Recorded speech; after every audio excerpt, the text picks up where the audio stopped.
Buenos días. Primero agradezco al doctor Carlos Hinojosa por la invitación. Soy el doctor Romero de Angiología y Cirugía Vascular, trabajo en el Hospital Naval de México.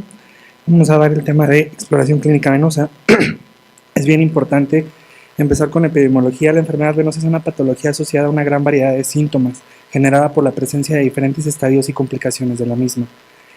Las clasificaciones que ya conocemos, el SEAP, en este caso la clase SEAP 3 en adelante, SEAP hasta el 6, están designadas como insuficiencia venosa crónica y por definición están asociadas todas ellas a síntomas clínicos, los cuales tenemos que conocer muy bien. La prevalencia de la enfermedad venosa es un poquito difícil de llegar al número exacto. Sin embargo, en metaanálisis de 21 estudios epidemiológicos aproximadamente se ha llegado a la conclusión de que el 10 al 15% se presenta en hombres y 20 al 25% en mujeres. De manera que también las etapas tempranas como SEAP2, SEAP3 se encuentran al 25% de la población y SEAP4 al SEAP6, que son etapas un poquito más avanzadas, como vamos a ver ahorita, se encuentran hasta un 5%. Entonces es una enfermedad frecuente, como ya ha mencionado el doctor Torres en la práctica previa. Bueno, y finalmente para llegar a diagnosticar enfermedades venosas, lo más importante es contar con una historia clínica adecuada, una exploración clínica y finalmente los angiólogos cirujanos vasculares de hoy requieren del ultrasonido para llegar a un diagnóstico certero de estas enfermedades. La descripción cronológica completa del desarrollo y progreso de la principal afección del paciente debe hacerse desde el principio de que empezó con el síntoma o signo hasta la actualidad. ¿Qué tipos de síntomas pueden presentar? Pues dolor, debilidad, cansancio, que es lo más frecuente, parestesias, cambios de coloración, edema, que es una de las causas más frecuentes por la consulta, úlceras u otras lesiones tróficas y venas varicosas. Entonces, en la historia clínica pues tenemos que determinar si tiene un inicio agudo o un inicio crónico, la localización unilateral, bilateral, proximal o distal, eso nos ayuda a saber muy bien si incluso a detectar si es un linfedema o descartar que se trata de un linfedema, factores precipitantes o agravantes, que eso es muy común que los pacientes refieran, que ciertas actividades, posiciones o temperatura generan más síntomas. Factores mitigantes también hay que investigarlos, factores de riesgo, sobre todo los pacientes que tienen riesgo para trombosis, por ejemplo, pacientes que tienen obesidad, inmovilidad, cáncer, trauma, hipercoagulabilidad e historia de trombosis venosa profunda. Y siempre documentar la presencia de pulsos, ya que esto va a servir para determinar el tipo de tratamiento en los pacientes.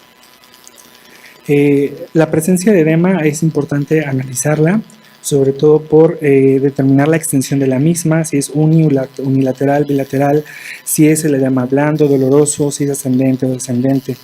La cuantificación del edema normalmente lo hacemos midiendo los perímetros arriba del muslo, abajo de la rodilla y a nivel del tobillo. Y de esto lo comparamos con la pierna contralateral. También tenemos que descartar siempre que estos pacientes no tengan otra causa de edema, falla cardíaca, insuficiencia renal o cirrosis. Dentro de la exploración clínica, pues las patologías que podemos encontrar son la tromboflebitis, que es muy frecuente que se presente con eritema, induración, dolor, que van sobre el trayecto de la vena safena mayor, la menor o de venas varicosas o afluentes de esta, como lo vemos en la imagen. También la trombosis venosa profunda siempre va a ser un edema unilateral que se puede presentar dependiendo del sitio donde genera la trombosis, desde la ingle hasta abajo de la rodilla. La pierna normalmente cambia de coloración, se pone cianótica, eritematosa y hay un incremento de la temperatura. Hay otros cuadros de la trombosis venosa profunda que son clásicos, sin embargo no se presentan tan frecuentemente, pero es importante saber de ellos. La flegmasia alvea dolens, que se conoce como pierna de leche, es una trombosis venosa que genera dolor, edema y palidez de la extremidad, por eso se llama alba. No presenta cianosis a diferencia de la cerúlea y esto se debe al desarrollo rápido de flujo venoso colateral.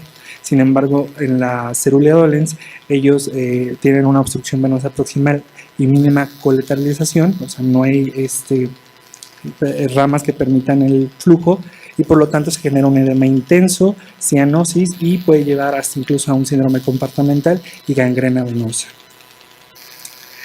Los signos clásicos de la trombosis, aunque ninguno es diagnóstico de la trombosis venosa, como vamos a ver adelante en otros temas, son típicos, por ejemplo, el signo de Homan, dolor que se origina en la pantorrilla en el tendón de Aquiles con la dorsiflexión del pie de la pierna en extensión, y el signo de Olow, que es dolor causado a la opresión de los músculos de la pantorrilla contra el planioso. Otros que menos frecuentemente se usan, pero están descritos, el de Pratt, Peabody, el Lowenberg, ¿sí? Sin embargo, pues es bien importante que además de esto hagamos un diagnóstico de diferencial de causas muy frecuentes, como por ejemplo traumas, celulitis, desgarros musculares, quistes de Baker, hematomas o dermatitis. Los trayectos varicosos, pues bueno, a la hora de describirlos en nuestra exploración, pues tienen que ser examinados siempre con el paciente de pie. Deben ser clasificadas en telangiectasias, reticulares o tronculares, que son los grupos más frecuentes. La localización de las venas varicosas debe ser registrada, es decir, si la encontramos en la zona del trayecto de la vena safena mayor, en la menor o de perforantes. Por ejemplo, podemos sospechar de perforantes de Hunter si las varices están en el tercio medio del muslo, perforantes de Ott en el tercio medial y distal del muslo, perforantes de Voigt mediales a la rodilla y Sherman y de Coquet sobre todo en la pantorrilla. Las formas clínicas de la insuficiencia venosa pueden ser o agruparse en dos tipos, no complicadas y complicadas. Las no complicadas como las que habíamos mostrado, complicadas que pueden ya ser cuadros de trombosis, varicorragias, dermatitis descamativas, dermatitis ocre, atrofia blanca, lipodermatosclerosis, incluso la calcinosis. Y algunas pruebas que tenemos para realizar que también no son frecuentes que las usemos y nos utilizamos más lo que es el ultrasonido para determinar el tipo de patrón de reflujo que tienen los pacientes, pero estos nos ayudan en caso de que no tengamos en ese momento un ultrasonido, determinar y poder referir bien a un paciente a un segundo o tercer nivel. La prueba de Schwartz, signo de la oleada, para confirmar la presencia de reflujo venoso en la safena mayor o menor. El paciente se pone de pie, el explorador palpa a nivel de la ingle o en la fosa poplitea, dependiendo si queremos identificar el reflujo a nivel del callado safeno o del callado popliteo, con la punta de los dedos de una mano, mientras los de la otra percuten el trayecto varicoso. Va a ser positivo cuando se perciben las ondas de choque, de manera que con eso determinamos el reflujo venoso, la insuficiencia de la vena. Otra frecuente es la maniobra de Brody-Trendelenburg para discriminar si el reflujo procede del sistema venoso o del superficial. El paciente en decúbito supino posterior a la elevación de la extremidad con el consiguiente vaciado de las venas, se coloca un torniquete a la raíz del muslo, ¿sí? Justo abajito de la unión safenofemoral, y se pide al paciente que se sitúe en bipedestación y se retire el torniquete a los 30 segundos. Va a ser positiva si se llenan rápidamente las venas, ¿sí? Eso habla de que tenemos una insuficiencia del callado. El sistema safeno se llena en un tiempo inferior a menos de 30 segundos, va a ser negativa. Si tenemos el signo positivo y negativo, significa que hay insuficiencia de callado e insuficiencia de perforantes, pero si ninguno de estos resultados son positivos, es decir, un doble negativo, va a ser que el paciente pues ni tiene insuficiencia de callado ni de perforantes. Prueba de Pertes, pues es también para determinar la permeabilidad del sistema profundo. Se realiza con el paciente de pie, con las venas incurgitadas, se coloca el torniquete de igual manera que en la prueba anterior e indica caminar o elevación sobre las puntas de los pies. El realizar una actividad muscular o pedirle al paciente que camine o ponga sus pies genera un fenómeno de aspiración del sistema venoso superficial al profundo.